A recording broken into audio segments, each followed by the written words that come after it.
It's been over a year since the coronavirus canceled numerous events on Shippensburg University's campus. The SU Band Department has made a comeback. Monday night, the SU Pep Rock Band and SU Jazz Ensemble took the stage at the Lurs Performing Arts Center, performing for the first time in over a year throughout the night.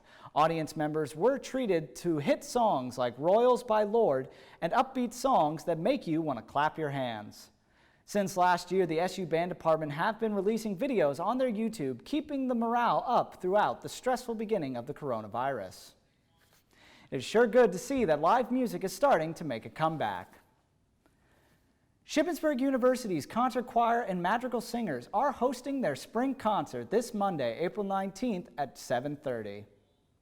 Concert choir is a group of 80 performers who sing music from a variety of different musical periods, and madrigal singers is a group of 20 performers who sing music from the Renaissance and other periodic pieces. The concert will be held in the Lurs Performing Arts Center following COVID-19 guidelines. Attendees are expected to wear masks before the performance as well as during the show. Tickets come on a first-come, first-served basis until the capacity of 338 is reached. SHIP students can be admitted into the concert by presenting their ID to the usher. Be sure to come out and enjoy an evening of great music performed by our talented Shippensburg students. To the world, he was known as DMX, but to family and friends, his name was Earl Simmons, and the famous and chart-topping rapper has tragically passed away at the age of 50. Right out of the gate, Simmons made his name known with his debut album, It's Dark and Hell Is Not. DMX topped the charts throughout his career with songs such as X Gon' Give It To Ya, Where the Hood At, Party Up, and Rough Rider Anthem. The rapper struggled with years of drug abuse, this being tied back to smoking crack at the age of 14. The rapper suffered a heart attack on April 2nd that left him in a week-long vegetative state until ultimately passing away from his condition on Friday, April 9th. We here at SUTV send our condolences to Simmons fans and family, and we are sorry for their loss. Fans of musical theater were given a new bit of hope. With the help of Hamilton star Lin-Manuel Miranda and New York Mayor Bill de Blasio, the two spoke at the opening of a new vaccination site at the heart of the New York Theater District. The site will be run by members of the theater industry. However, the site will later be open to members of the film and television industry as well. When speaking about the site's opening, Miranda spoke of the uphill battle the pandemic has posed for the theater industry. Quote, "We want to gather again, and we want to tell stories in the dark. We cannot do that if we don't feel safe. So, the first step in that process is getting our vaccination shots, and the next steps will follow, but the first step starts today with the clinic," end quote. While there is no set date for return for theaters to open their doors again, if the clinic proves successful, we could be hearing our favorite show tunes again before the end of the summer. As the 93rd Academy Awards draw near, we have our first round of presenters for this year's ceremony. And similar to previous years, a number of the presenters are last year's big winners. The presenters announced so far are Angela Bassett, Halle Berry, Bong Joon-ho, Don Cheadle, Bryan Cranston, Laura Dern, Harrison Ford, Regina King, Marlee Matlin, Rita Moreno, Joaquin Phoenix, Brad Pitt, Reese Witherspoon, Renee Zellweger, and Zendaya. More presenters should be announced in the coming weeks as the Oscars will air Sunday, April 25th at 8 p.m. on ABC. Taylor Swift has gotten her music back. Swift has re-released her 2008 hit album Fearless, now called Fearless, Taylor's Version. All 13 initial songs, as well as 13 new and bonus songs not previously on the original album, are present.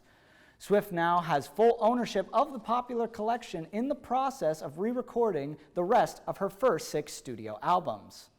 Swift is doing this in response to her former music label, Big Machine Records, selling the ownership rights of Swift's original albums.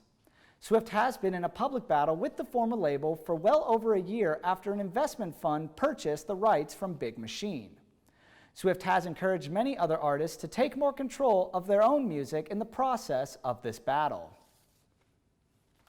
This past weekend, Kid Cudi was the guest performer on Saturday Night Live, and he made the most of his performance. Cudi performed songs from his latest album, Man on the Moon 3, The Chosen, including the songs Tequila and Sad People. Cudi also paid tribute to Saturday Night Live legend Chris Farley by wearing a shirt with his picture on it. Farley, however, wasn't the only one who got a tribute from Kid Cudi. Rock and Roll Hall of Famer Kurt Cobain was also honored by Cudi. Cudi switched into a dress during his performance that was similar to one Cobain had worn on a magazine cover in 1993. Cudi chose to honor Cobain as last week was the 27th anniversary of Cobain's passing. SNL has not yet announced who will be performing on their next episode. Some of us may be feeling like our job is a joke, we're broke, or that our love life is DOA, but there is something that we can look forward to. HBO Max has announced that the unscripted Friends reunion special just ended filming after being officially announced in February of 2020. Since the show's end in 2004, fans have been waiting for the day to see Ross, Rachel, Joey, Monica, Phoebe, and Chandler together on the screen again. While COVID had postponed the filming by over a year, the creators knew that they wanted to film in person safely and not over Zoom. While it unfortunately may not be a revival episode, the main 6 castmates along with the show's co-creators will get together and discuss their favorite memories from the set, show some behind-the-scenes footage, and more.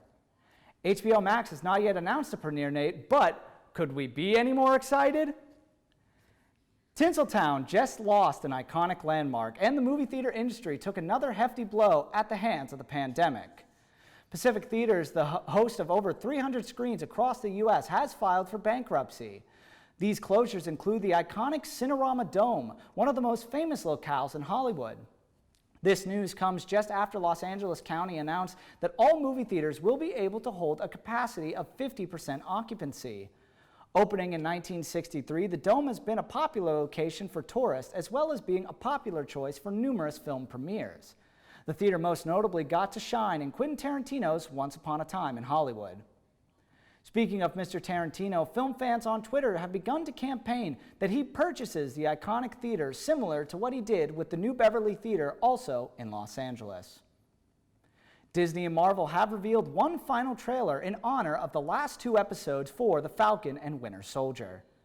So far this season, Sam and Bucky have been trotting the globe in an unlikely team-up with the villain Baron Zemo.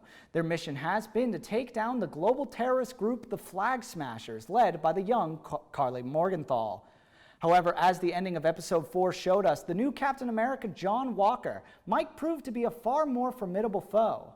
This final trailer shows us just brief glimpses at the action ahead of us with these 2 episodes, with many Marvel insiders reporting that not only will this week's episode be the series' longest one, but is also set to feature a famous Marvel character played by a recognizable Hollywood actor. The Falcon and Winter Soldier will air this Friday, and the final episode will premiere next week on Disney+, beginning at 3 a.m. Eastern Time.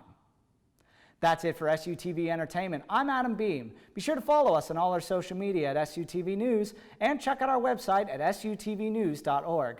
We're back with ship news and more tomorrow, but until then, good night.